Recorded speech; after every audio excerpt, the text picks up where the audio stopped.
guys, I'm Jeremy. I'm a big fan of electric vehicles, and I wanted to talk about the new Ford F-150 Lightning that they just announced. Ford did a whole show at 9:30 on, what was that, Wednesday night, I think it was.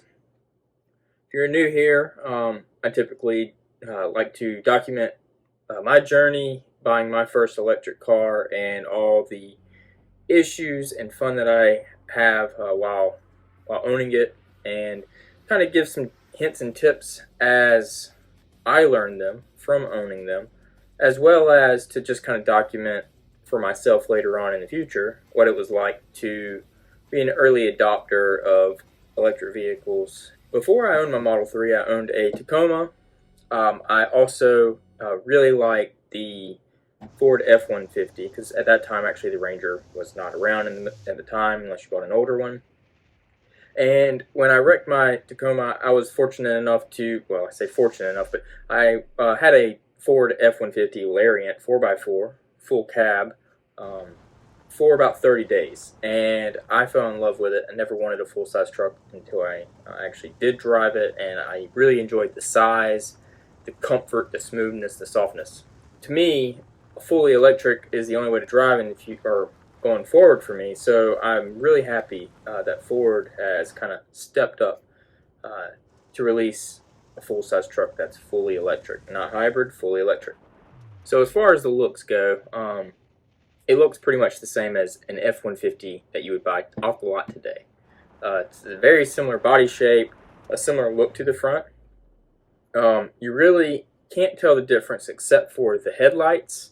They've got this bright light that goes all the way across the front of the hood, and then the tail lights also do the same thing. That's really the only big things that you can see that looks different. So if you like the look of the F-150 today, you will like the electric F-150.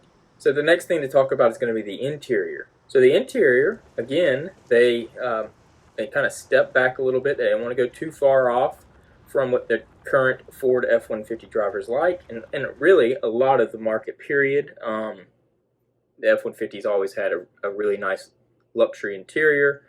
It still has that new the work surface in the center console. So the Fords have the center console with the gear shift in the center console.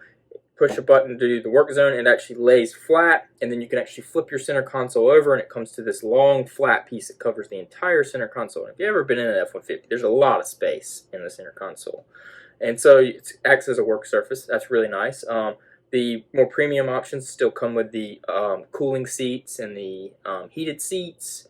The lower two classes don't come standard, but the higher two premium classes, and you can also get it on the XLT, is the large 15.5-inch, but basically screen that controls everything. It's the same one that you've probably seen in the Ford Mach-E. Other than that, it looks very much the same on the interior. Lots of space, lots of room, very comforting, very premium feel to it, pretty much in all the trim levels. Even the lowest work truck trim is just really nicely done. So we're going to talk about battery options. So anytime you think about electric vehicles, you want to think about the battery. So what they're offering is a standard range that will come standard on the commercial or industrial style one, the XLT, and then when you get to the Lariat, it also comes standard, I believe, but you can have the option to order the extended range on the XLT, the Lariat, and then it comes standard on the premium version. And so the standard range battery is 230 miles of range, EPA estimated, and that's what they're targeting. And then the extended range is going to be a 300-mile range, EPA estimated, and that's also what they are targeting. So in other words, that would be about 10 miles shy of what the 2018 Model 3 was, or the car that I drive today. I can tell you right now, it's plenty of range. 230 miles, I think that's too little. That's going to only come in handy for things like work trucks, trucks where you drive around in town only, don't get on the interstate necessarily, and when you do a lot of idling.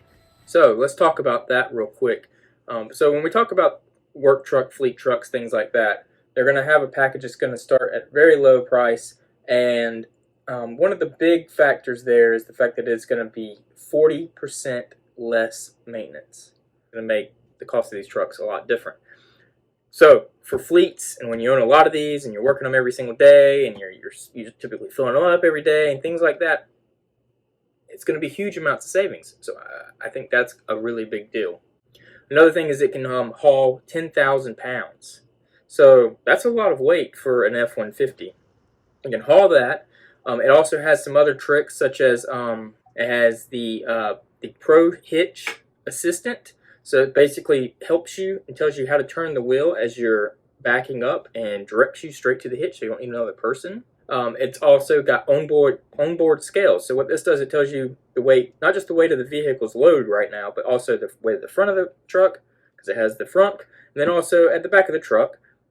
And it will give you not only the different loads, but if you're hauling something, it will understand what load is putting on the tongue of the truck or the hitch.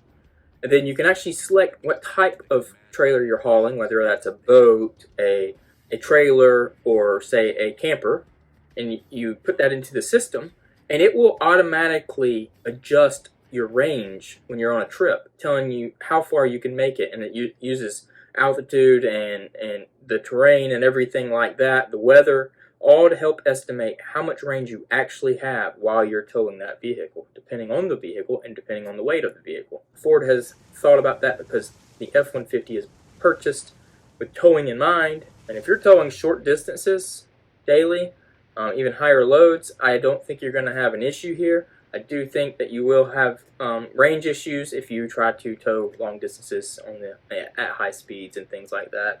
The truck also has the enhanced lighting, so the entire surrounding the truck lights up with LED bright lights. So if you're working, it's also got the ability to push power to all your tools. There are outlets all around the truck. There are 4 in the front where the hood is, which is actually the mega front, and that's what they call it. There are 4 110 outlets in there. There are 2 110 outlets in the cab. There's also 4 110 outlets in the rear bed, as well as a 220 volt outlet in the bed for high voltage stuff. So let's talk about that mega front. This is a cool feature. I think this is the coolest feature in electric cars. Everything that's under the hood is now storage capacity, and Ford did this right. They created a huge amount of space, 400 cubic liters of space in the front. It has the ability to open up that front in several different ways. You can do it from your phone, from in the cabin, from a button on the front, kind of like you would your trunk or something.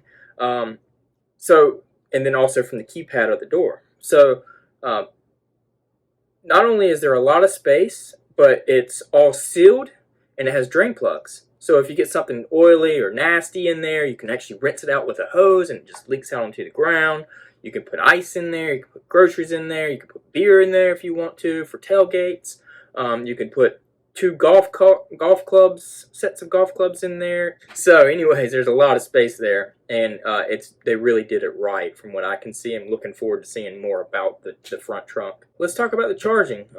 It charges 80 amps of charging. There's 32 amps, 40 something amps.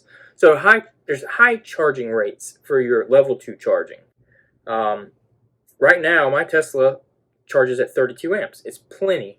And that's using the mobile connector at home. I plug it up when I get home. It usually has a full charge for my 60-mile commute every day. It has the ability to charge at a higher rate, or a higher speed. And you can charge it fairly quickly at your house on a level 2 charger. But then it also has the ability to do the 300 kilowatt charging and 150 kilowatt charging at your Electrify Americas. You're kind of like what Tesla has as superchargers. And these are scattered all across the country. I think they said 63,000 total around the country, and then that doesn't include all the other styles of charging. Pretty typical with where Tesla is today. And I can tell you from taking long trips that it's not an issue. You typically go get yourself a drink, maybe use the bathroom. If it's time to eat, maybe you'll grab a bite to eat, and you go go back to your car, and you don't have but 5 to 10 minutes usually that you get to actually try to eat or drink or look at where you're going next, things like that. So the other thing is with the charging is they have the ability to buy Ford's charger, which comes with an inverter.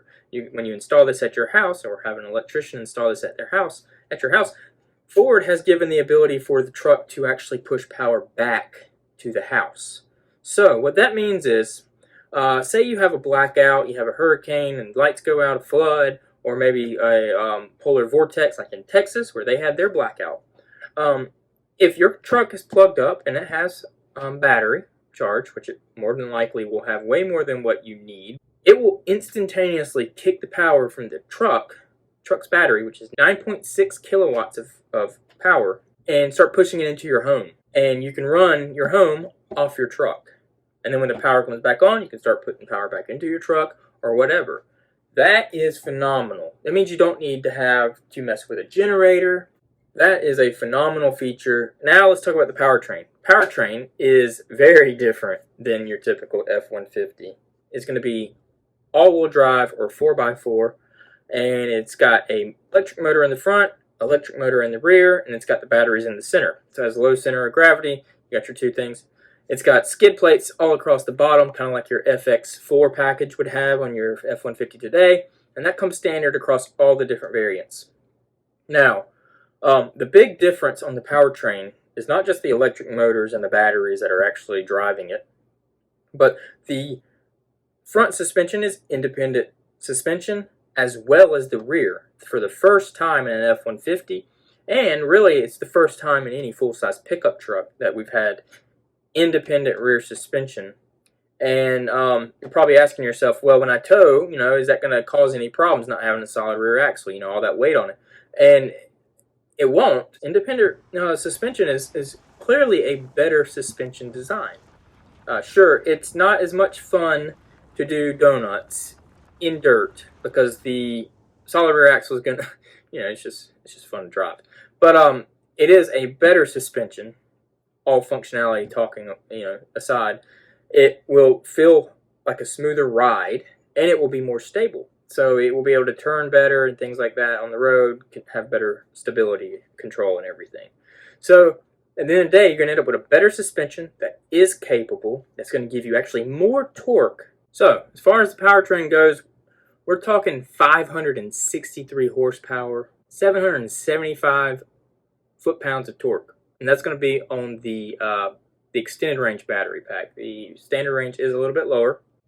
0 to 60 within the 4-second range. And this thing's going to be faster than the Raptor. So, what is my final impressions of the truck? This is exactly what I've been wanting to see since as long as I can think of it. I used to say, I want an electric car, I want to drive an electric car. I think very much about my carbon footprint, and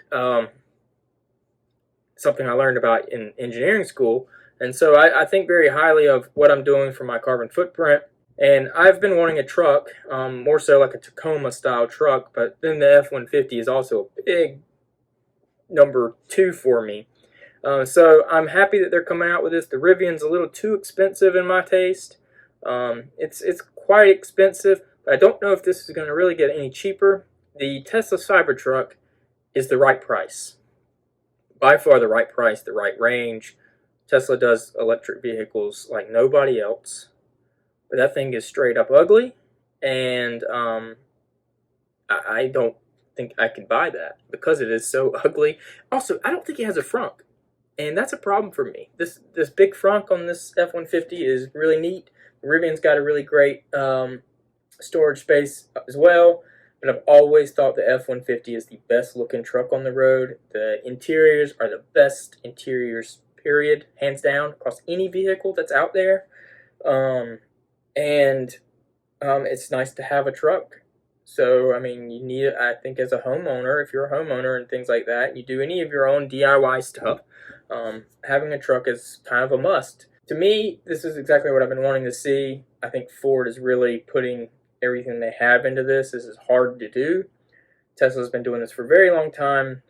They thought it through, and I'm glad that everybody is kind of mimicking them. They even, unveiled it similar to how Tesla would do an unveil. So they also have their e-Transit that they showed. They have the Ford Mach-E GT that they showed, which is their performance electric car. And overall, Ford is doing it right. Thanks again. We'll see you next time. Please like and subscribe if you enjoyed it. Leave a comment. Thanks.